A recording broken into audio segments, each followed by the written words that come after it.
All right. So this evening we have Noreen Cedeno with us. Noreen publishes under the name N.M. Cedeno. She writes crime and mystery short stories and novels that vary from traditional to romantic suspense and from historical to science fiction.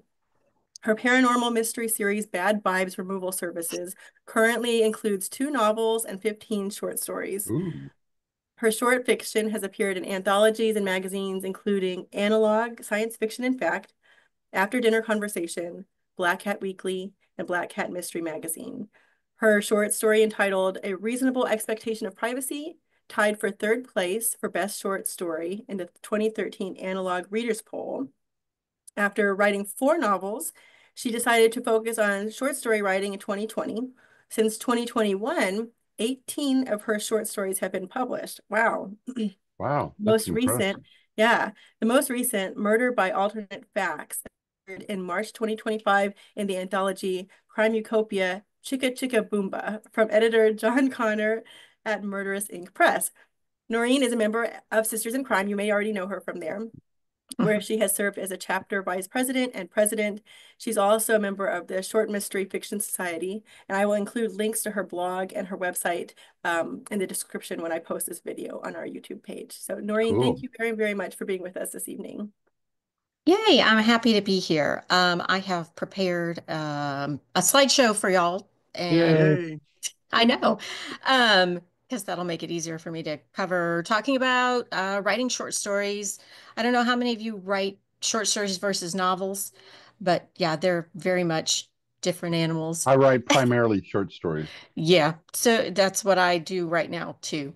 Um, Anyway, so let me see if I can figure out how to share my screen. That would be the share button, Yeah, yes? at the very bottom, I Hmm. think the share, and then it would give you different windows to choose from. Let's see. Give me a second. Let me go into this and go start slideshow. Oh, except for it won't let me do it and see y'all simultaneously. So hang on. Click on that one, share, and let's see if that works or not. That's great. Yeah, we can see it's a little bit small, but I think How it's about now? yeah, That's that's great. perfect. I can Mhm, see it. mhm. Okay, cool. All right. So, as you see from the guy writing there, writing is hard. It's hard work. Um, and if you're trying to write short stories and you want to publish them traditionally, then you need tenacity, persistence, and a whole lot of patience. Which is why a lot of people self-publish. My novels are self-published, and so is my series. But a lot of my short stories now are in magazines and anthologies. Um, so what I'm going to start with is plot. Let's see if I can do this. Here we go. So can y'all see that or does the, Yep, okay. I need to move my people so it doesn't hide my whole thing.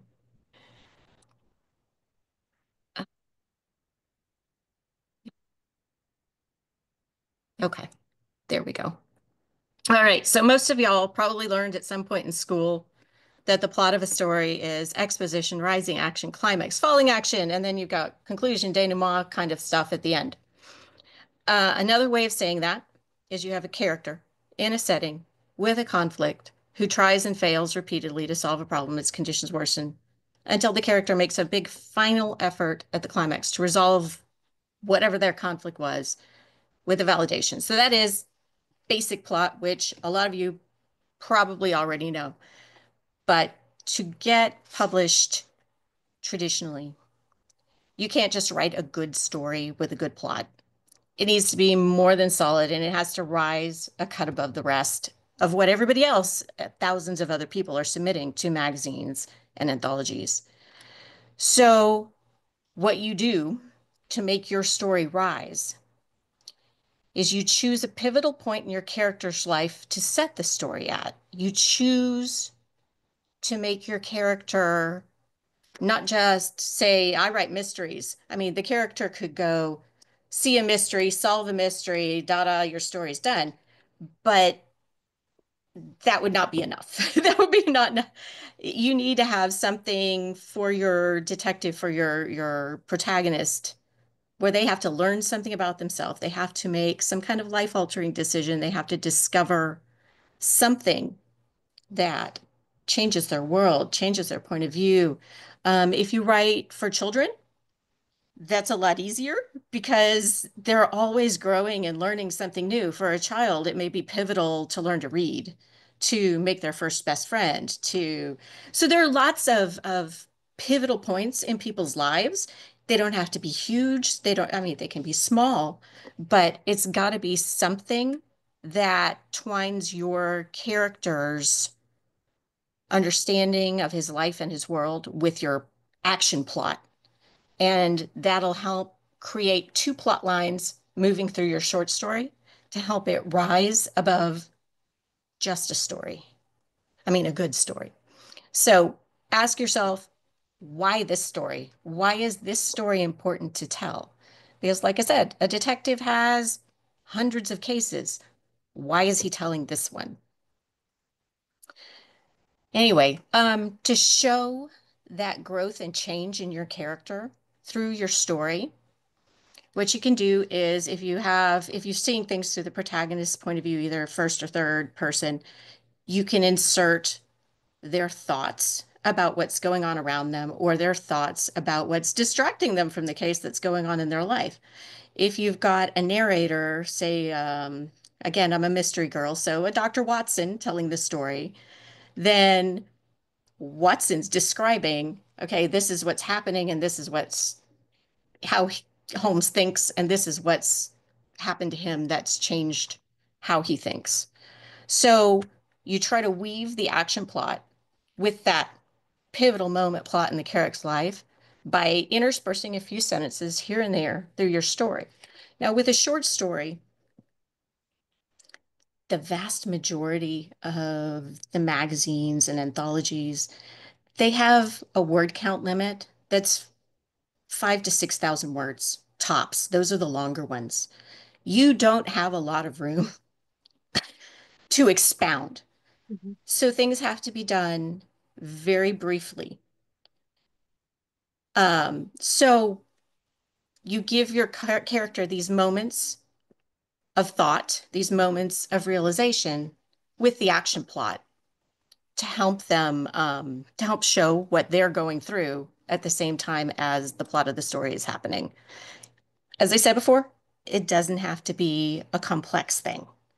Um, with children, all sorts of things. An example from, again, Holmes. If you've read A Scandal in Bohemia, which is the story where he meets Irene Adler, Watson tells you at the beginning that Holmes has absolutely no use for women. He thinks they're unintelligent, useless people.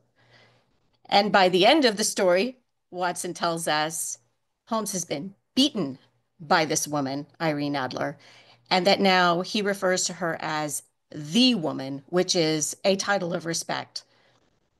The case has changed Holmes. It's didn't have to be deep, didn't have to be complex, but I mean, it is for him, maybe not for us, but it was big for Holmes. Um, so that's kind of a simple example of how you can go look at that story and see how they work those details in. So, as you're working these details in to your story arc, the strongest option for making your story more powerful is if you can make that personal situation hit its climax with the action plot climax. So the realization and the action all come together. But again, it can be at the end, like with Dr. Watson explaining now Holmes respects Irene Adler and he has learned to respect a woman. It's you can put it in the validation at the end, in the conclusion at the end. Um, Depending on the point your character is facing and the decision they've made, the situation doesn't have to be completely resolved. Suppose you've got an alcoholic who's decided they're going to be sober and they've thrown away their bottle. Well, they're not instantly sober. They've just made the decision. Um, so your character doesn't have to have achieved whatever it is, but they have to have made a decision, made a start.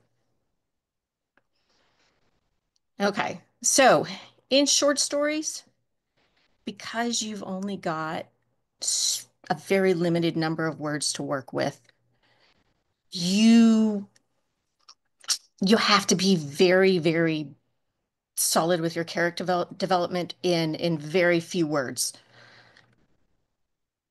All the characters in a short story have to have motivations, opinions, desires. You have no two-dimensional characters in a short story, none. If they're in that story, they need to be fully three-dimensional, or they don't need to be in there because they're taking up space for other things. Also, because it's a short story and usually it's a few thousand words, readers will stick with a character who's interesting, even if they don't like them. I don't really like to write really despicable characters, but if you write noir short stories, some of those characters are really dark and people will stick with them for a few thousand words just to see, oh wow, this is different, this is creepy, or this is where they wouldn't stick with that character for the entire length of a novel because they wouldn't want to stay that long with this creepy person. You can do it in a short story. You can't really do it in a novel.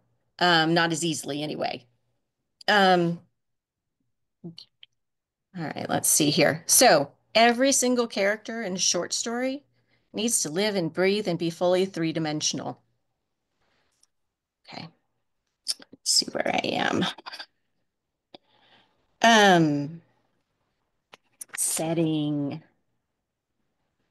So in a novel, you could probably do a paragraph here, a paragraph there, describing a room, describing a city, describing a park.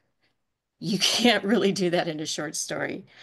You kind of have to work the setting in somehow through the main character's eyes, through their opinion of it, through the action. You could say the character was choking on dust kicked up with every step, with the dust sticking to her sweaty, flushed face in the sweltering summer heat. You know, this person is outside in the dry heat somewhere. You could then give the location, and that would be enough. You wouldn't have to do much more than that. Um, you have to do everything in brief. So the other thing you need to do, because you've also doing this so briefly, is make sure to include all five senses. One of the best ones for pulling your reader into your story and making them quickly fall into the world you've created is the sense of smell. There's so much you can trigger with a sense of smell. Because it triggers memories. And if you did popcorn, chocolate, coffee, lavender, mildew, wet dog, rotting fish, those senses, I mean, you can appeal to the reader very quickly by making sure in your setting, in there somewhere, your character notes what the place smells like. Um, so you want to be vivid, you want to be clear, and you want to ground your reader very quickly, but you can't do it in paragraphs. You've got to do it in sentences, in quick words. Otherwise, you won't have room for your whole plot. Because as I said, limited words to work with. All right. So to see how this is done with short stories, your best thing to do is read tons and tons and tons of short stories. There are just dozens and dozens of anthologies that come out every year. Best American Mystery and Suspense is getting ready to come out for last year, which will be all the top mystery stories. There are two volumes of that, one put out by Otto Penzler, and the competing one put out by Steph Chaw. Um, and they kind of focus on different areas because Otto tends to be more traditionalist in his choices, and Steph Chaw tends to be more modern. So hers will have a lot more variety in terms of people's backgrounds, in terms of settings and things like that. And his tend to be much more traditional in more like in terms of style and subject matter and authors too, for that matter. Um, But if you go just read anthologies, read magazines, see how other authors have worked in their setting and worked in their character development in brief words to be able to just sketch a character and a setting very briefly. Okay. So now these are guidelines that I've picked up from magazines. Most of these I think are from Black Cat. Um, Things that editors like to see if you're approaching a magazine. Are stories that have the potential to launch a series, characters who are real and believable, like I said, transformational stories where characters grow and learn and change because of the story, stories that surprise us. Twists are great, but they should be able to see how it came about. It can't just be coincidence. They like to see the familiar bent in new and surprising ways. And smart characters are better than lucky characters. And on that note, with the characters, I forgot to say that earlier. You can have likable characters, but in a short story, you kind of need intelligent characters. Don't lucky characters don't, unless your whole point is they're lucky. You can end up creating a character who falls in the too stupid to live category, and you just want to go, ah, this is not someone I want to read about. Go away. So intelligent, smart, way better than lucky. Um, so let's see, where are we next? Editing. A lot of y'all I know publish and write very quickly, she was telling me. So probably you have your beta readers and your critiques and you have your patterns set up. I know for a lot of beginning writers, they have to be very careful about finishing a story before they get critiques because a lot of beginning writers can lose their voice if they get too much input on a story early. Um, you end up getting a story written by committee of the critique people as the beginning writer tries to figure out, oh, wait, should I take this critique? Should I take this critique? Should I take this suggestion or this? Because they haven't finished their story yet. So they haven't figured out where it was going yet and then ended up taking too many suggestions and it can end up being a mess. So for beginning writers, I always advise them to finish writing the story before they take it to a critique so they know their own mind where their story is supposed to go. Um, when it comes to critiques, again, most of y'all know, listen with an open mind, but remember it's your story. Uh, and my last step that I take before submitting a story anywhere is I happen to have Microsoft Word and it has this wonderful little button where it says, read the story to me. And I click that and I sit there and I listen because as many of the hundreds of times as I will go over a story to try to catch every single typo, inevitably there is something where I've left a letter out and it created a new word. And as I read it, my eye just fills it in. But listening to that stilted computer voice read it to me, I will catch it. I will catch it every time. And if you don't happen to have that option on your word processor, read it to yourself or have somebody else read it to you because they're more likely to trip over that word and you'll hear it. But that's a wonderful way of doing a last final step with editing to make sure you get those dropped words that your brain fills in or that missing letter that your brain your eye fills in. Um, let's see here. Next. Some of y'all have already know how this works, but some may not. So I'm going to go over this. If what you've written is under 1,000 words, it's flash fiction. A short story, depending on who you ask, is 1 to 8,000 words. If you're in the Short Mystery Fiction Society and you're trying to get a Derringer Award, they have a short story category that's 1 to 4,000 words and a long short story category that's 4,001 to 8,000 words. So depending on who you ask, it can be divided. This one's even more fun. I've seen novelette defined as 10,000 to 20,000. I've seen it 8,000 to 15,000. I've seen novella defined a bunch of different ways as well. And if you're writing a novel, that's going to vary by genre and by age group because a children's novel may be 35, 40,000 words. An adult novel, low end, maybe 60,000 words. It's going to vary. Um, so once you've written it, this is how you submit to magazines, anthologies, contests. Um, let's see, what was I going to say? You have a lot of options with your submissions and with your writing. Y'all are, I guess, submitting to her journal, which is lovely. Um, there's self-publishing. Like I said, I self-publish a lot of mine. I like working with editors of anthologies and magazines too, though. I find I learn stuff that way. Um, so you have a lot of options, but if you decide you want to try to submit your work, I'm going to walk you through the process of what that looks like for traditional publishing. And the first thing is don't fear rejection because everybody gets rejected. I think the Harry Potter books were rejected, depending on who you ask, 12 to 24 times. Stephen King in On Writing talks about his massive pile of rejection slips that he built up.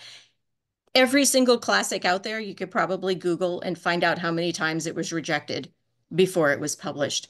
Personally, I have 3 stories that were all rejected 10 times before they were accepted, of those 18 that were published in the last 4 years.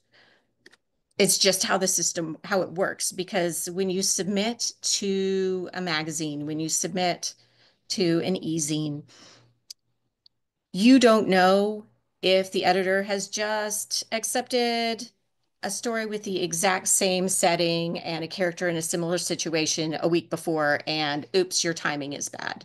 It doesn't mean your story is bad. It just means you didn't hit the right person at the right point in time with the right need to fill their niche. So if your stuff gets rejected, what you do is resubmit. Go on to the next magazine and send it off to somebody else. You may know a place to resubmit right away, or you may see something in a year that perfectly fits. It kind of depends on what you've written and how broadly it fits the needs of the different magazines out there. So I don't throw away pieces. I maybe tweak them again. I may go, oh, I wonder if I change this slightly, it'll fit this call over here, and I'll do that. But don't throw things away. Keep submitting.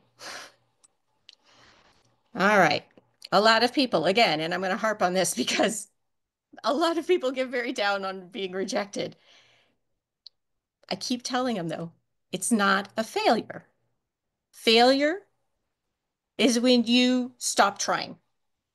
Failure is when you have beautiful work sitting in a drawer that will never see the light of day. Getting rejected is good because it means you're actually putting your work out there and trying to get it out there in the world, in the way, in a traditional way.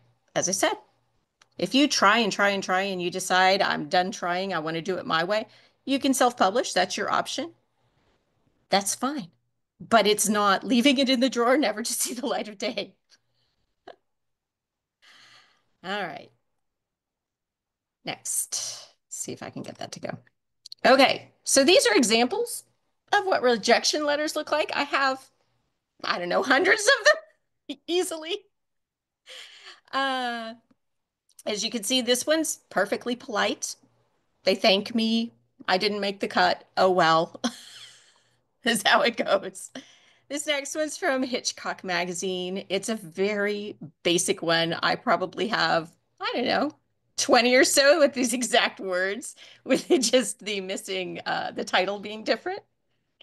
But she does say that she wants to see more stories from me, and I believe her. So I'm going to keep submitting and hope that eventually I will get into Hitchcock. Um, but again, it's not rude, it's not terrible. I do know people who with stories of getting horrible, rude letters. Most of those stories, though, are from back in the mailing a letter in and getting a letter back in a self-addressed stamped envelope days, because I think people then had less fear it would turn up on the internet if they just ripped somebody apart in a letter. Nowadays, if you put something like that in an email, it'll be on social media in a heartbeat. So I think it's less likely now to get a really vicious rejection than perhaps it used to be. Um, okay, so you've written your story, you figured out about how long it is, and you're trying to find places to submit it, and you want to know where to look. There are blogs where people make lists for you, and there are tracking websites that make it easy to search. One of them is Published to Death, where this writer does a lovely job of putting up calls for submissions in a wide variety of genres, fiction, nonfiction, poetry, I think, um, by date, by month. It's a lovely little website. She has advice and all sorts of other things on there too. This one's my favorite though. I know it sounds like a dating website. It is not. The grinder at diabolicalplots.com is the submission grinder. The submission grinder looks like it fell out of 1993. It's a very basic website, but you can search by genre, you can search fiction markets, nonfiction markets. You can search by word count. You can search by pay. You can search by all sorts of options, and they will let you track your submissions, and they keep statistics for you. So if, a couple hundred people all submit to one magazine, you can see when they submitted, when they got rejected or accepted, average lengths of average number of days till acceptance, average number of days till rejection. You can see how many, or if they don't respond, you can see that. It's got wonderful statistics. Also, you can use it to track your own writing. See how many times you've submitted any one story by creating a database in there for yourself, like privately. And it's free to use. You can create a login for yourself and just get started. All right, next one. Okay, so Submittable is another search site. It's also free. You have to create a login though, but it is also a submission system.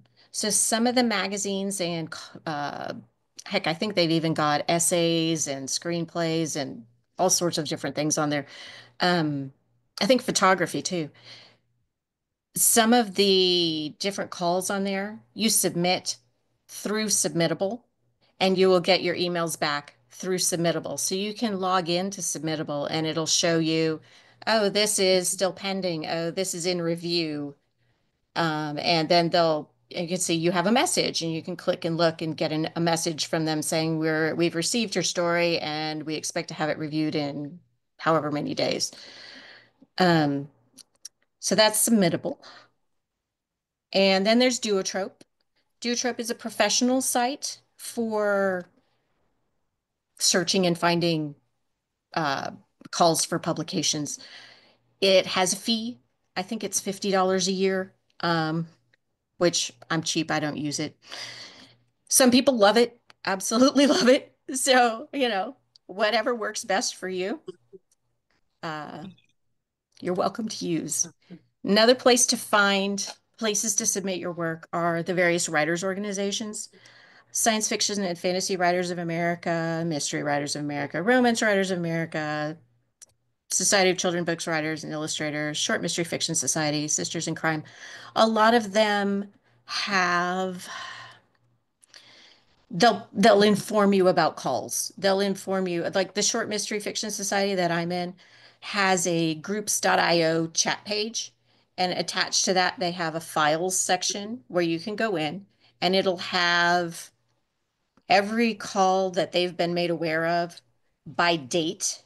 It'll have lists of magazines that accept mystery fiction. It'll have lists of e-zines, anthologies. It'll have the information on how, if you do get published, how to submit to the best of anthologies that come out the next year. It'll have, I think they were even starting a conferences section to let you know when there are conferences, but they keep just a running document that you can click on and look at.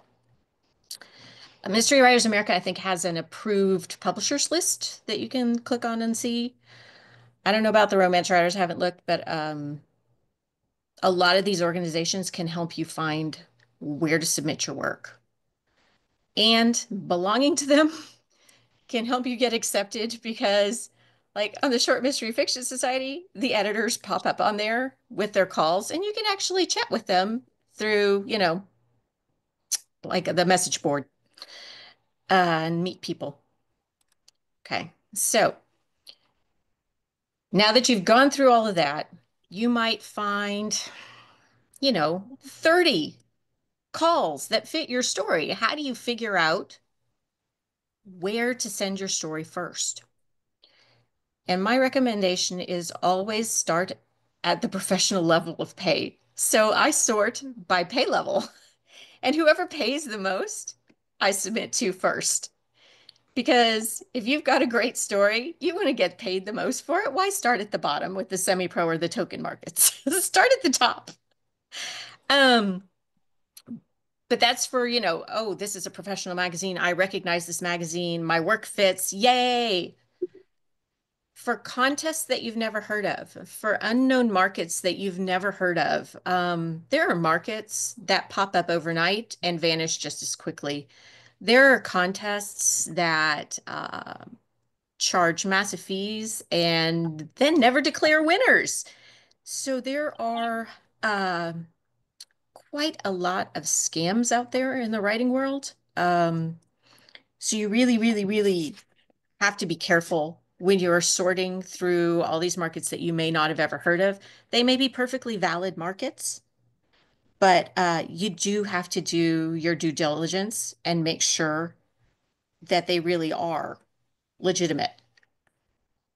Okay. Lost my cursor. There it is. Sorry.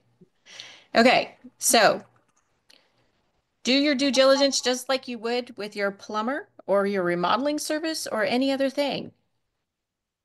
Check Writer Beware. Google them. Check for complaints. Check for controversy. Check for people saying they didn't get paid or that there's something wrong with the contracts. Because I can't even begin to emphasize the number of scams out there when it comes to people trying to rip off writers, particularly when it comes to anything where you have to pay them. I actually avoid almost completely anything that has a submission fee.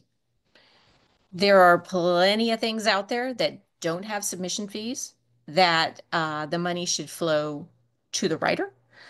There are a lot of very legitimate places that have a $1 or $2 submission fee. There are some very well-known things that have even higher ones, and it's their way of weeding people out.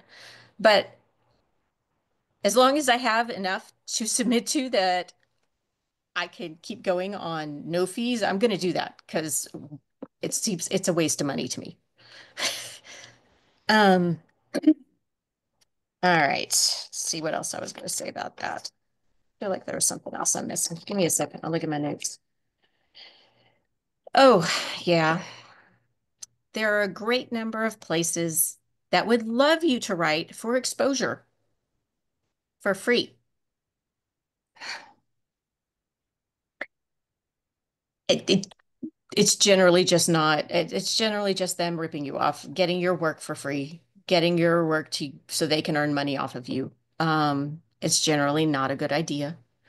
If you know who Harlan Ellison was, he has an expletive-filled rant on why it's important to pay the writer, because he really believed it was important that people get paid for their work. Um, if you decide that you want to do something for free, there are charity anthologies. That's fine. A lot of those are highly respected. Feel like you want to contribute to whatever that cause is? Absolutely, that's your choice. You're welcome to do that. Um, just make sure that you know when you choose to work for free, what you're doing it for. Um, because hordes of writers working for free just economically isn't good for writers. It's just it devalues our work. Um, so watch for scams, make sure you know where you're submitting, and know your market. So once you've weeded out all the scams, found a handful of great markets that fit your story, go read some samples. A lot of markets have samples online. A lot of them you can buy an individual copy of, and it'll give you an idea of the tone of the market and the style that the editor is looking for to let you know what's a really good match for your story. So if you've written a story and it's, it hits all the things, and these stories in this magazine are, are they, or maybe they take weird science fiction and you've written weird science fiction, then you can see, is this it? Does this fit? And you can get a better idea, because the better you can match your story to the market, the better your chances are at getting it accepted in that market.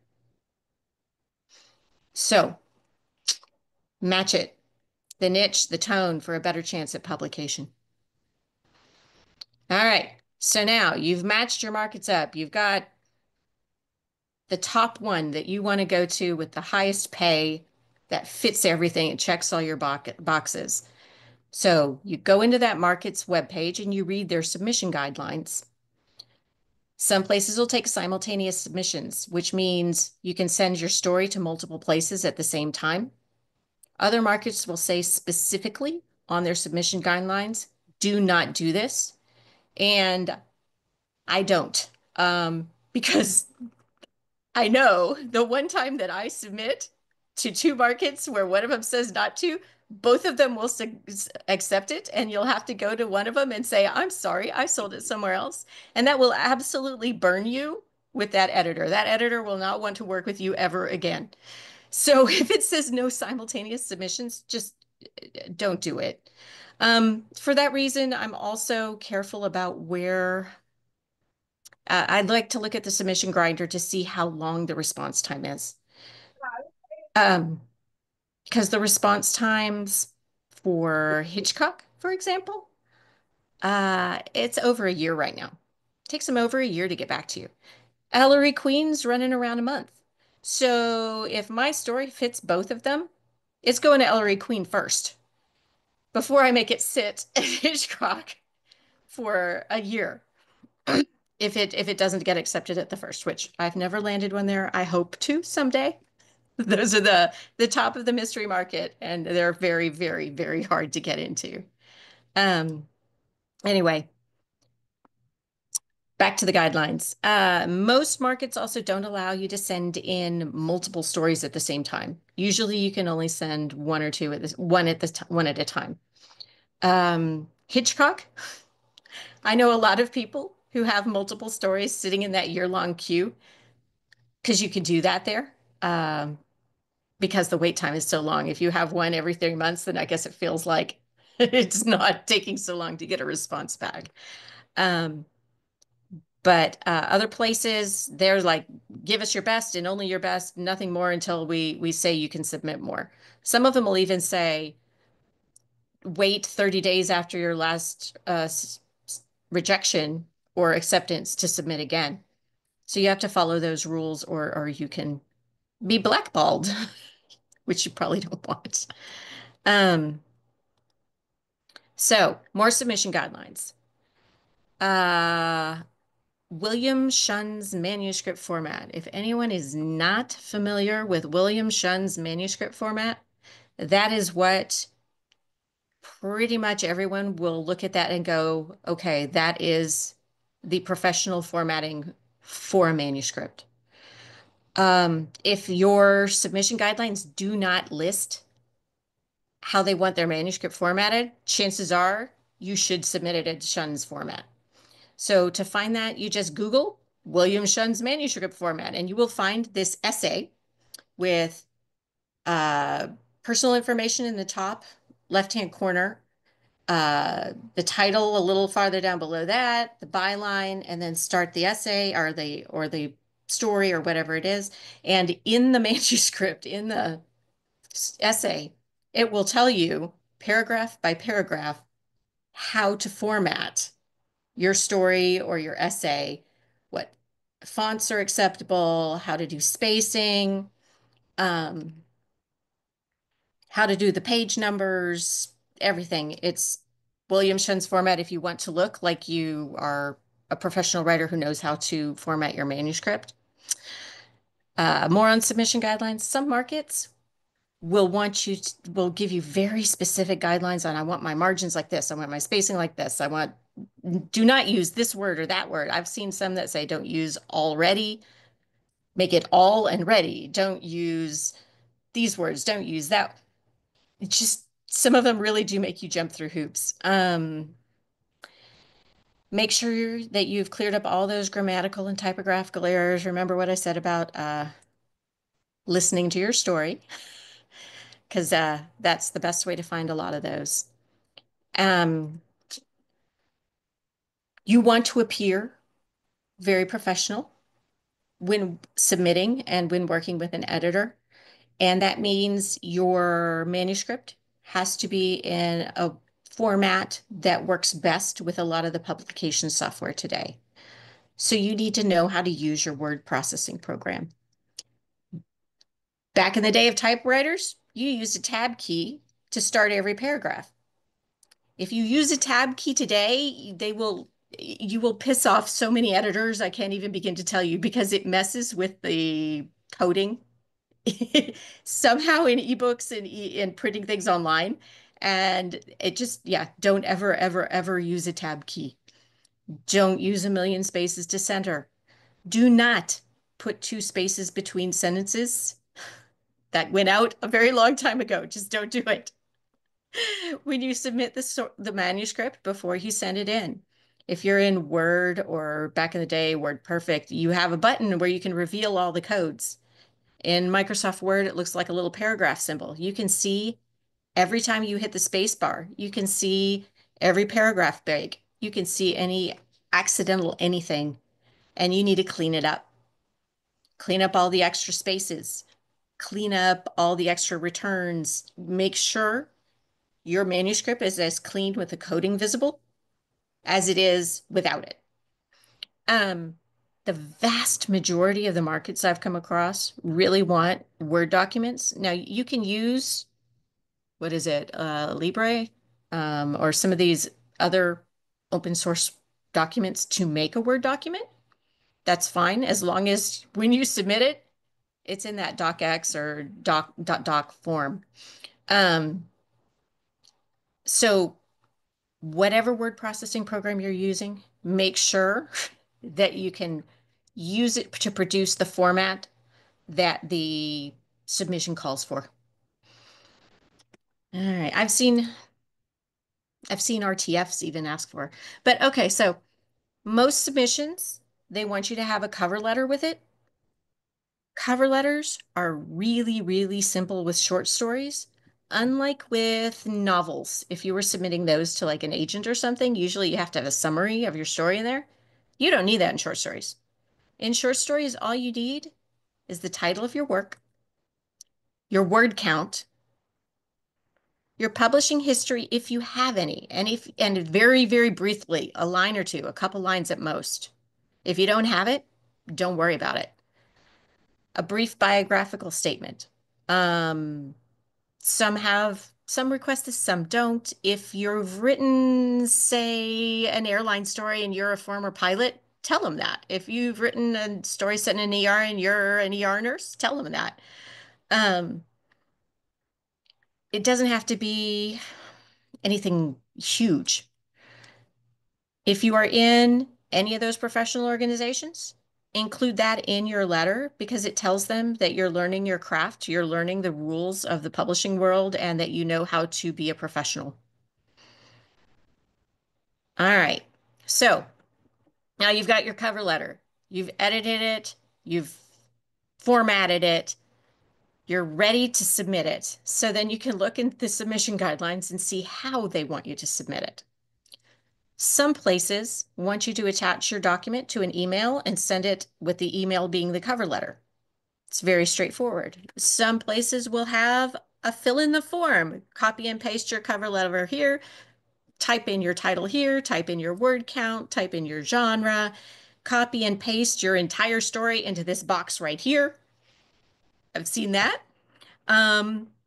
Some will use a third party like Submittable or Moksha, where you go into those. Some even use Duotrope and you upload your file there and fill out a form. Some have their own systems.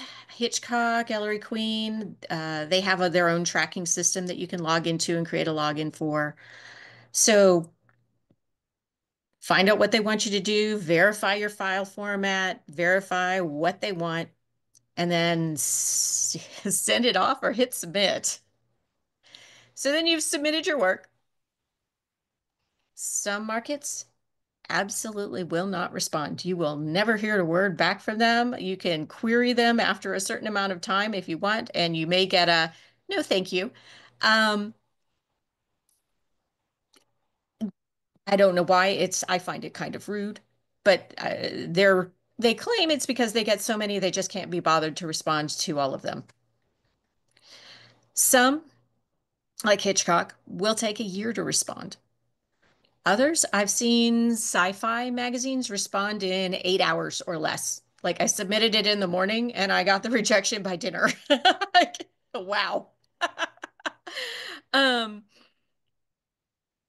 some of these places will have on their guidelines, you should hear back from us in 8 weeks. You should hear back from us in 3 months. And others don't. For the ones that don't, uh, I love the submission grinder. The submission grinder collects all that data and you can see when people are getting responses and you can see, oh, look, you can see your story, kind of the red lines and the green lines marching towards your story. And I'll show you all the submission grinder in a little bit. How am I doing on time? About 6. Okay. Yeah, you're doing well. Okay, cool. All right. I don't know if anybody's like writing down questions. So Does anybody probably have a question? I mean, like nobody has said anything. I have multiple questions, but I'm kind of saving them until we get Okay, that's fine. All right, I'll just keep trucking on then, and we'll get to I'll show you the submission grinder after I go through all the slides and answer all the questions. So, okay. So eventually, after all those submissions, it may take you 1, it may take you 20. Somebody's going to accept your story, and then you'll get an email saying, "Hi, we'd really like to print your story." Sometimes it'll say, "But there are a few things that didn't work for me. Could you please work on X, Y, or Z?"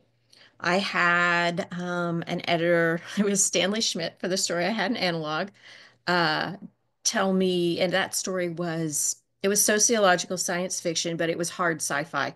So he told me that the angle of refraction of the chemical that I had used to create something that didn't exist in the story um, was too high to have the transparency that I needed it to have, and that he just recommended that I make up a name for it rather than try to give it a chemical formula. So I said, okay, fine. No, I knew I was trying to create a new structure, but I wasn't going to argue with Stan Schmidt. So I took it out and I just made up a name. And then I sent it back to him and he said, okay, I think you're almost there. Could you put a little more conflict in your climax? I went, sure. And I worked on it a little more and I sent it back and he accepted it.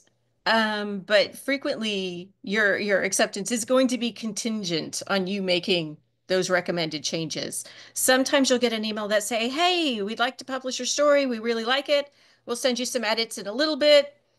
They're going to take it, but the edits may be putting it into whatever format that that magazine uses, which may be MLA or maybe Chicago manual style. They may want all the numbers to look like this. They may want all the, the commas and the whatevers to look like that. They may use the Oxford comma. They may not.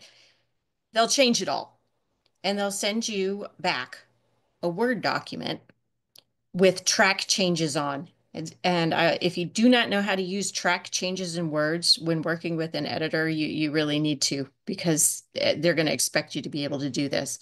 So it'll show their changes and their comments in the side, and you'll go through and you'll either accept or you'll disagree with them. And if you disagree with them, you get to have a little conversation over at the side as to why you think you need to leave whatever it is, how it is. A good editor will say, "Hi, this sign here isn't really clear. Could you tell me why, where they're standing? Or could you, and they'll let you fix things and you'll fix a word or two here and there. Um,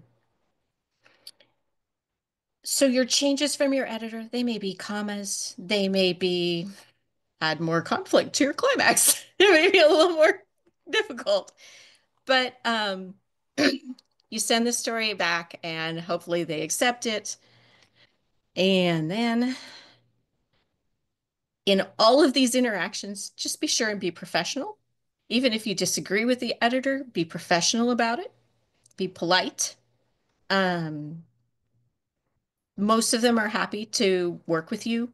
If you feel that comma is very important, then most of them will work with you on that. Um, so then, after you've gotten through all your edits, eventually you're going to get sent a contract. And so now we're going to have a word about copyright. Everything you write is your intellectual property. It is the same well, not the same as, but it's like you've got a house. It has value. It is property. In creating it, you have the copyright from the moment you've created it. And then you are the owner of it, in charge of licensing how you are going to use it. So when you submit that story to that magazine and they're going to print it, it's not been sold. It's been licensed for publication. Somebody wanted to know if you always have to register your copyright before sending things in. No, you don't. Um, you can copyright it after you've submitted it. You can copyright it years later. You can copyright it whenever you want. Some places will copyright it for you, depending on where it's published. Um, the only thing is, if somebody takes it or reprints it without your permission and you haven't copyrighted it, you can't get damages except from the point where you've copyrighted it. So there's a fee for it. Some of my stuff is copyrighted, some of it I haven't gotten around to yet. I know a major writer who has hundreds and hundreds of short stories who doesn't copyright her stuff until somebody shows interest in filming. And then she goes and she copyrights it. Because it's a fee. And if you write hundreds and hundreds of stories, if you're a very fast writer, it can quickly add up to a lot of money. Um, so up to you. The copyright is yours automatically from the moment you create it. It's just a question, formally copywriting it just gives you the ability to claim damages if someone publishes it without your consent. Um, okay. Then you don't really need to worry about editors or somebody stealing your work. They get thousands and thousands of manuscripts a day. It's highly unlikely. The only time I've ever heard about anything like that It was Hollywood versus the Writer is the name of the book, and it's some stories of writers being ripped off by Hollywood. So again, in film and movies and TV, you're much more likely to run into problems, which is probably why that one writer always copyrights immediately the instant she gets a call from them. All right. So when you license your story to this publisher, you're granting them the right to use your work for a set period of time in exchange for money. Most of the time, when you're working with a publisher, you're licensing the story in a print or digital readable format. These days, frequently, there'll also be a request to do an audio format, which is a separate license. But how you license your story really can be up to you. And uh, think about this. There are so many ways to license a story. It can be a video game background, backstory. It can be a board game. It can be an audiobook, which I mentioned. You can have TV shows, movies, short features. You could have the foreign language translations in different markets. You could have Belgian French. You can have North African French. You could have Portuguese from Brazil or Portuguese from Portugal. There's just so many different markets with variations on different languages where you can sell foreign language rights. You could have it in a podcast. And then if you think of J.K. Rowling, you could have it as an entire world in Universal Studios. Um, so there's a lot of ways to license your creation, your world that you've created, your characters that you've created. So when you get those contracts, most of the time with magazines, it's only about a page. They're very short because they don't need to be complicated. All you need to pay attention to are what you really need to pay attention to is what rights they want for what time period, whether they want them exclusively or non-exclusively. So here's an example taken from a website. Some websites will tell you what they want in advance. Other ones you're not going to know until you get the contract. This one's for Black Beacon Books. They wanted first world English rights. So they're not asking for Spanish. They're not asking for French. They want English, but they want for the world, not just North America, because they're British, I think, or maybe they're Australian. I don't remember right now.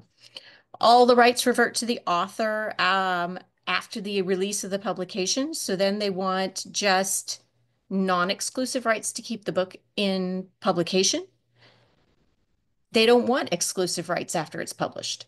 So you can take that story after it's published and resubmit it someplace else and have it printed as a reprint. And they tell you up front, they're not going to publish it in any other publication without your permission. Here's another one that wants your story either monthly print, digital magazine, website, app, social media excerpts, in a collection possibly. They want first publication and archival rights to keep it online with an exclusivity period of 1 year. So you can't reprint that one anywhere else for 1 year. Here's one with a very simple statement of World English in print, digital, and audio exclusive for 5 years. Very short, this is what we want. So you really need to pay extensive attention to your exclusivity because of reprint rights, because you can earn money for reprints. And you need to keep track of these details in the contract, but you need to read all of your contract, every single paragraph of it. And if you do not understand part of it, do not sign it until you understand it. Get someone to help you understand it. Get an intellectual property lawyer. The Science Fiction Writers Association of America have an intro to publishing contracts on their website that you can go review. Copyright currently lasts your lifetime plus 70 years, which means your great grandkids could still earn money off of your work 70 years after your death. If you don't accidentally give all those rights away. For novels, there are a lot of places out there that want the lifetime of the copyright, which is your right plus your life plus 20 years. And it's hard to get right reversions from a lot of them because they've realized that that's property on the books, something they can sell later. Um, for an example of how that can go really bad, I don't know how many of y'all are familiar with Taylor Swift having to re-record all of her music.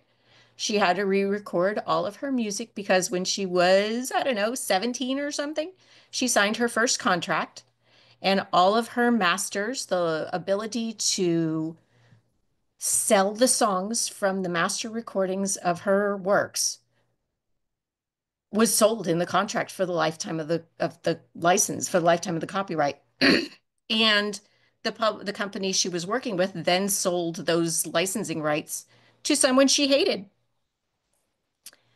So when she realized she couldn't get them back, quite masterfully, someone said, you know, if you create new masters and re-record them, then you have your own master, which is Taylor's version, and you don't have to deal with this guy you hate. And that is what she did, which was pretty epic move business-wise to get around this because once you've signed those licensing rights away, you lose control of them. And I know some people who've back in the day, you used to be able to get rights reversion when something went out of print. These days, with the internet and having a digital copy available on sale somewhere on the publisher's website counts as still being in print. So it can be really hard to get rights reversions, um, especially if you've had a disagreement with a publisher, if they're not really attempting to market it, or if you hate the cover that's 30 years old and want to update it, it's out of your control. Um, so always, always, always read your contracts and make sure you know how long they want your licensing to license their ability to use your story for. All right. So now I believe we are at the questions part before I go show you the submission grinder. Anybody have questions? I got uh I'll just ask one and then somebody else can ask one. Okay. So I uh what do you think of publishing in your experience of having done this, publishing a collection of your stories as opposed to just trying to submit one each of them to different things? I mean, obviously one takes more, you Hmm. know, You if you could do had that. if you I have have. you yeah. Yeah, I have. I've published self-published collections of up to six. A lot of the bigger traditional publishers are unlikely to take short story collections from somebody who hasn't already got a name and a track record because Mm-hmm. short stories, for some reason, are considered literature, even though it may be mystery, it may be sci-fi, because it's classified as literary. That's not considered lucrative enough. Literary is apparently doesn't sell as well. Mm-hmm. Um, so if you want, there are a few smaller publishing companies that I know of that do collections.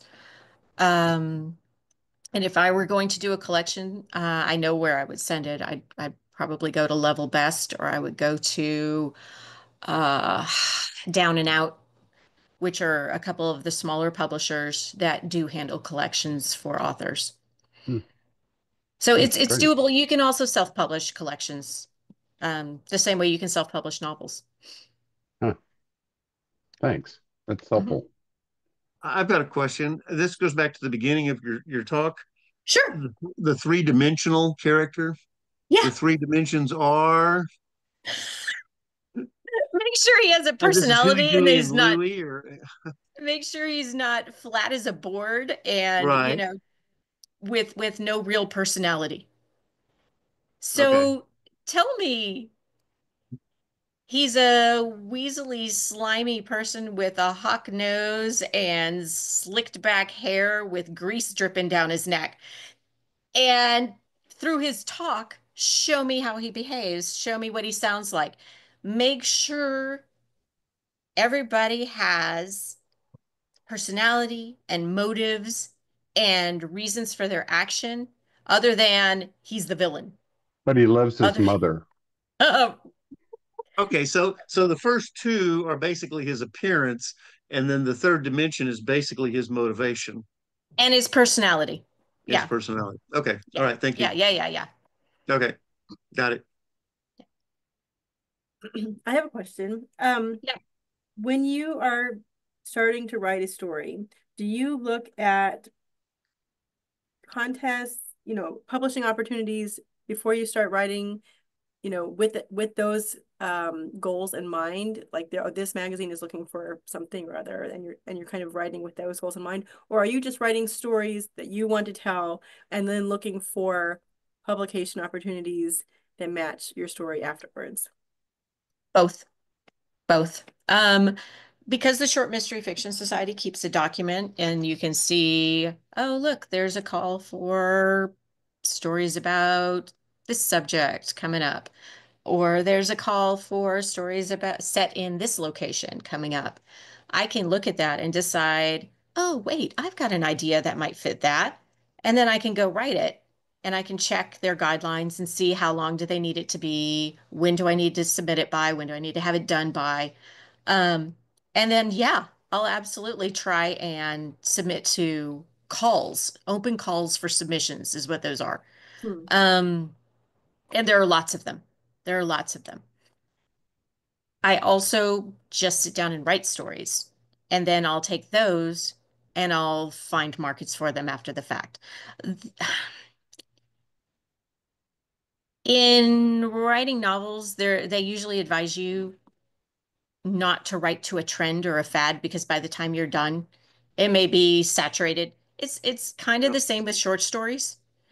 Write what you want to write or write what somebody's asking you to write. Um, Sometimes they're kind and you know months in advance that this call is coming and that the deadline is, 6 months away. Sometimes you have 4 weeks and it's only those writers who are very quick who are going to meet that deadline.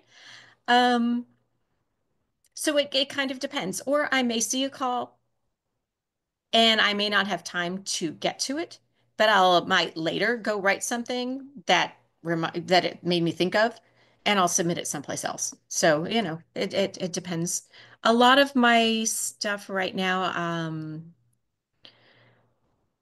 the more I write and the more I get accepted, the more likely it is that I'll get contacted by an editor who will say, "Hi, I'm putting together an anthology. It's going to be on this topic.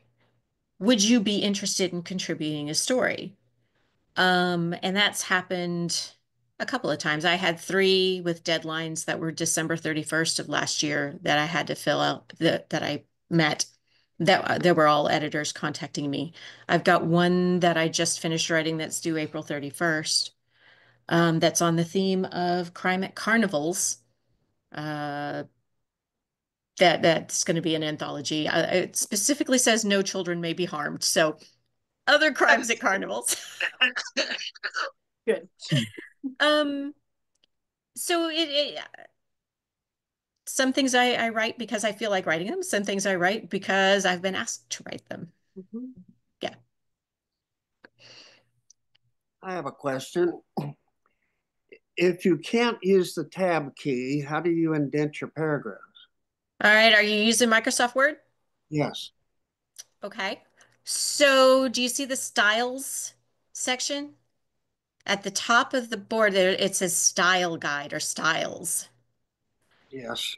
Okay. So over on the one marked normal, click on normal. And then there's a little arrow in the bottom corner. And if you click on that, another little box will open that'll have the word modify. And then you click on the word modify, and then it'll open another box for you where it'll give you options. And you select the one for paragraphs. And then you go in and you tell it to put in a 0.3-inch space between the start before the start of your new paragraph. And you can define that space. I had one publisher who wanted it to be 0.5 centimeters. I had one that wanted it to be 0.3 centimeters. So you define that space in Microsoft Word. You can find online guidelines to walk you through that with screenshots too. Mhm. It's much easier than that. If you use the what's it called? The ruler at the top of the screen, it's even far simpler. So there's Yeah, multiple ways to do it. there are ways to do it. I like to use modify style Yeah. because I can set up other things there. Like I can remove widows and orphans so that it doesn't stop the page too early because I like to go all the way down to the bottom of the page. Mhm. And in self-publishing, I like to use it to set up titles and different fonts for different things. So there's a lot of stuff you can do once you learn to use the style guide.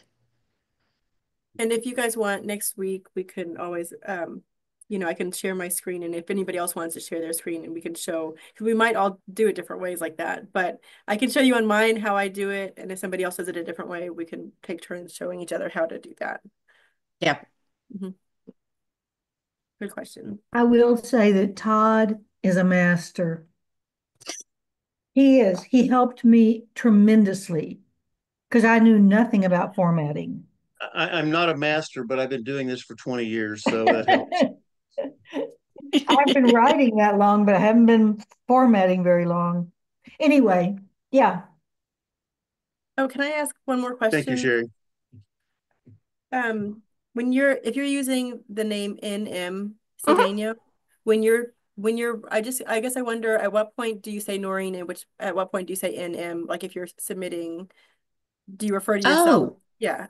okay. So a lot of the submission guidelines, a lot of the submission systems Mhm. will have a space for your legal name Mhm. versus your author name. Okay. So and if it's not in the submission form itself, in the document, my legal name, address, phone number, email address are in the top left-hand corner. My byline is NM. Mhm. So they know to print the byline on the story, but Mhm. they may send the check to Noreen. That makes sense. Okay. Yeah. Good. I have a question, Yeah. and I can't see anybody else's screen, so I don't know if there's other people wanting it. But sometimes, and I've only submitted novels. Hmm. I write short stories, but I've never submitted any. And for submitting a short story, because with novels, they will usually say, has this work been published? Or Yes. have you had anything published? And I always put our West Bank Writers Journal. Uh, is that, I mean, I think of it as published, but do they think of it as published? If This it is has one been of the problems made with that. made available for public consumption, then yes, it has been published. And most short story magazines are going to want first world rights. So if it's been Okay. published anywhere, they are not going to want that unless they want reprints. Okay, so the one we put in for Maureen and the West Bank, that is published. Yes. Okay, Yes. thank you, because I'd wondered Yeah. about that over and over again. Yeah, there are also sites out there where they want people to upload their whole story for, the internet at large to critique. Magazines will consider that published. Well, and one more question. A few Yeah. years ago, one of my first book, which has been edited 1,000 times since, was put on reserve at the Austin Public Library for people to read. Was never officially published. Is that considered published? It was for public consumption. I don't know if anybody ever Okay. It read was it. the digital version of your manuscript that was available for people through AP. Yes. So does that mean it was published? Is it still available? I don't know. I haven't looked lately. It was for Hmm. at least a year. Okay, that I don't know. Because if it's a full manuscript of a novel, those have different rules. An individual publisher would have to make that decision. Okay. Because I've seen publishers take independently published novels. It's happened. I mean, look at The Martian. The Martian was independently published before it was picked up by a publisher. And Okay. then it was made into a movie with Matt Damon. So Because it's I never published it like some of our people in our group published their stories. I never did. I submitted it to the library Mhm. for a contest. They chose it. So I don't know if that's considered published or not. I don't know. That one, that's going to be the call of the individual publishing company probably to Okay. make that. Just be clear. I'll just be honest with them. Okay. Okay. I have another question. Go ahead. Yeah. So I know that you said this too, that I know that many sites will have, they'll have special things. They'll say, we only want 1,000-word stories, Yeah. or we're going to do, there's a contest for 100, submission, 100-word short. But Sure. broadly, in the things that you submit and have seen submission, are shorter stories more preferable to longer stories, still sustained within the definition of a short story and not a novella or novelette, I will say there are more markets available for shorter stories than there are for novellas. Definitely. Okay. Yeah. Yeah. Thanks. Mhm. Any other Well, questions? how long does it take to copyright a work? How long does it take to what? Copyright your work? Like, Oh, I know there's there's an a online website. there's a website. Yeah. Does it take like months or a day or? No, Well, mine came back in 33 days. yeah, it doesn't take terribly long. You put all the information in and you pay your fee and then they send you a document. Then that may, depending on what's going on with the government, I don't know how long it currently Right, takes. right, Yeah, right. that was a year ago, and it took 33 Yeah, days a year ago. I don't know about yeah. now. I can't answer that. It's just, yeah, when they get around to processing it and mailing it back to you. Yeah, But thanks. you get a letter from the Library of Congress. It's really cool. You do, yeah. Yeah, that's the cool thing. The letter, the return address says Library of Congress. That's what I thought was cool. Hmm. The Well, Library of Congress is writing me. do y'all want to see the submission grinder or you want to wander it over Yeah, Yes, yeah, yeah, yourself? yeah, yeah. yes. Okay, let me clear this screen and go over here. I think you have to stop. Ah, I think you have to stop share I and probably do, but I need to get the other screen up on my. go ahead. Yeah, take your time. It's okay. Yeah, give Yeah. me a second. Here we Yeah. go. All right, there we go. There's that. We will open that. And then now I've got it pulled up here so then I can share. Mm-hmm. There it is. Okay, sure. Okay, meet the submission grinder. This is their search screen. So I selected search, advanced search fiction from their front page. Um, as you can see here, you can choose your genre. Suppose you write sci-fi. Suppose your short story is 5,500 words. I really don't care about the maximum response days or whether we're looking at originals right now. I'm not going to worry about the pay. I don't care about the market qualifications. It's not a reprint. I'm not worried about multiple submissions or simultaneous right now, but you can select for those if you want to. You can select for only anthologies or only contests. I prefer to sort it by pay scale.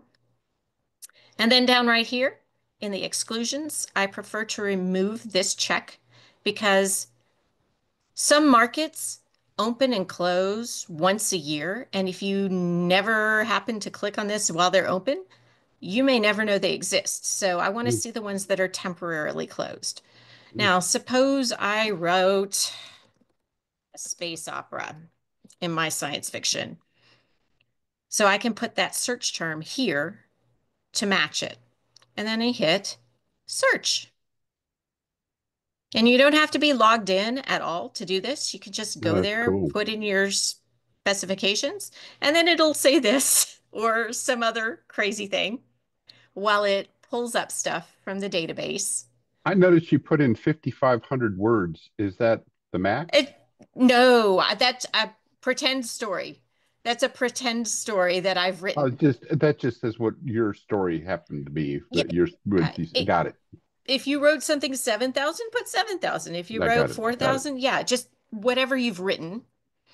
And then you go down here and it shows you the keyword match. It tells you this market is currently temporarily closed, but that it pays 8 cents a word and that it responds in an average of 56 days. Hmm. And then it gives you all the others that are Hmm. open or temporarily closed. And then down here, it gives you the ones that don't have the keyword match of space opera, but that might also match because they publish science fiction. And you can see the pay per word, Clarkesworld, Strange Horizons, Analog, and you can see which ones are open and which ones are closed. If it says LD, LD here means limited demographic. That may mean they're only open to Australians or Canadians, or it may be that they only want, like this one here, Bury Your Gaze, a tragic queer horror, they only want LGBTQ authors. Mhm.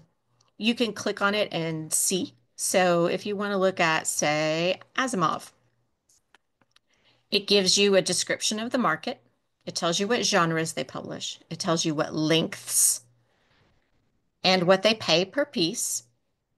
It tells you I'm pretty sure they won't take AI submissions, but they probably haven't updated it on here. The submissions are electronic. They no longer take postal. You can't send multiple pieces at a time. They don't want simultaneous submissions. They want the original language only, not translations. And then down here, you can see Oh, where they opened. Purple is still pending. Red has been rejected. You can see they have a 91.48 response rate. So some people may pull theirs or for some reason not responded or withdrawn. You can see the acceptance rate isn't on there, probably because they don't accept very many. Um, you can see the timeline for the responses that have come back recently. hmm. And then you can see a turnaround chart for how quickly they respond. And it looks like within a day, you can get a response from them. Wow. Yeah. So you could also search if you know a market you want to try, you can search for it by name. You can go over here and go Ellery Queen, search, and there it is.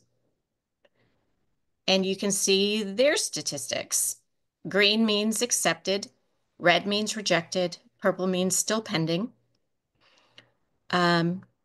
Their response rate is 98%. Their acceptance rate is 5.6% and an average of 105 days. Rejection tends to be quicker. Part of that may be because they've asked for edits before they accepted it. Mm. And that, or it may be that it goes through multiple layers of reads before it gets accepted. That's the timeline for the most recent acceptances and rejections. And it looks like the vast majority are rejected within, the first month. Acceptances tend to be farther out. So lots of data, which is why I like them. They've also got links up here that'll take you directly to the website and the guidelines for the various magazines. They're usually right there. Oh, I should go back to the front screen. Let me show you the front screen. Okay. So this is the home screen. As I said before, it kind of looks like it fell out in 1993, but it works, Uh, this shows you recent rejections and acceptances from various markets. And here are all the markets that have been recently added to the database. Like either users have said, hey, I found this new market. It's not on your list. Can y'all include it? Or the editors reached out and said, hi, we're a new magazine. We're looking for stories. Here's our data. You can set this up to, if you're logged in, you can set this up to show you only the horror new markets or only the mystery new markets. You can personalize it. So, Maureen, I have a strange question. sure. That very first screen you were showing us, not the welcome screen, but the first one that you had pulled up, It's when it was this one. talking about genre, Yeah. I see that it said furries? Is that stories? Yes, that is a thing. Yes, it's a thing. Pet stories are people pretending to, believing that they're pets or that they're animals. That's, oh boy, yes, it's people who like to dress up in costumes and be animals. So, Hey, that's so so not a specific. story about a dog is not going to go there. No, no, Okay. no, no. All right. But I've yes, never that heard is, that. it's a category. That's very There- weird. That's very specific. It's Are so there a lot of specific. stories about that? I don't know. It's not something I'm into. Okay, So just curious. I can't And say maybe for it's got sure. a small but dedicated readership. So I bet it would. I bet anybody that is that I would mean, read every book or every story. they've also got alternate Thank history on you. here, and I mean erotica is on here too, We which could close that. yeah. Mhm. So in Westerns, which is going to be probably a small but dedicated group too. I So bet you can, Westerns is more than furries. yeah. Never know. Yeah, well, I understand there are whole conventions of people who like to get dressed up in animal costumes. that's what they call There's Halloween, there right? well, except they like to do it all the time. Ah, So okay. Okay, it's no more of that. I was each curious. his When I own, saw that, I I thought, guess. what is Yeah. that? So I- like I said, you can do all kinds of searches on here. If you log in, I could show you. I have a long list of my stories. It'll show you which ones are submitted and which ones are accepted, Hmm. and you can sort them by what's not been accepted yet. So you can then click on a story and search specifically for a market that fits that story's criteria. So you're not putting your story in here. You're just putting the title and the word count and the genre on a list, on a database that you've made for yourself that you can then use to help this thing find you things to match it. If I said that in a way that makes any sense at all. Mhm. That's very Um, cool. yeah. So it's a useful database and it's free. Um, Anyone can use it. You don't even have to create a login. That's great. Yeah. So, okay. If Anything anybody else? if anybody in the group decides that they want to submit something to this, I think I want to hear updates from you all about, um, and if you have something that you had in mind for our quarterly that you don't want to submit to the quarterly because you want to submit it onto, I understand. It's okay. So, but this just seems pretty cool that you can get It is cool. feedback. I mean, I know some of them take a while, but some of them are pretty quick and you can actually get, and you don't, Yeah, sci-fi can be very fast. yeah, and you Yeah. don't need to get an agent before you can see Nope. an audience. Is So there a Yeah. place on here where you can specify that they don't mind if it's already been published? Reprints, yes. Reprints is what that's called. Okay. Yeah, you see where it says right here in the middle, market takes reprints? You Ah, can yes. tell it, Okay. you can tell it reprints or originals, or you can tell it Excellent. reprints. Okay. Yeah. So when we put in the quarterly that we think is good enough to move forward, we could go to that. Yes, you can. Yes, you Okay. can. You can look for reprints. Yep. Anybody well, else? I know we're running short on time. But if we think of more questions, Noreen, I might send you an email. Okay. You're very knowledgeable about this, and I really appreciate you sharing so much information with This us. has really been helpful, Maureen. You are quite welcome. Very welcome. It has been great. You are really organized and do a good job. Yeah, it's very good. Well, good. I'm glad. I hope it was a really quick run through of the basics. Here's how it works. So I'm really glad that we've recorded it because there's so much information. We can go back and refer to it whenever we need to. So Mhm. yeah. Yeah. Yeah, I hope I didn't go through it too fast, but I wanted to make sure I, No, that's perfect. okay, good, great. good. Yeah, I'm thank excited for you. some of us to start trying this also. Yeah, no kidding. This is awesome. Mhm. Yeah, yeah, and like I said, don't be afraid of rejections. Mhm. Oh, no, I get lots of those. So I'm do I. So do I'm an old I. hand at rejections, yeah. And if anybody needs help or has questions about formatting, or if you guys want to go through that next week or any Monday, just let me know. We can always talk. We Okay. can always get formatting. So Mhm. Yep, the Shun document it's very straightforward. good. Yeah. Okay, cool. What was it called? Well, William William Shun's William Shunn's Shun. format. yeah, manuscript format. And yeah, just Google it, it'll pop up. Okay. All right. That sounds great. Thank you so much, Thank Noreen. you, I really Noreen. appreciate You're it. welcome. Maureen, And it was you all have great. a great week. Take care. Have fun. Be safe. And I'll see you all soon. Okay. Okay. Thank Thank you. you. Thanks, Bye. Noreen. Bye. Bye. Bye-bye. Goodbye. Goodbye.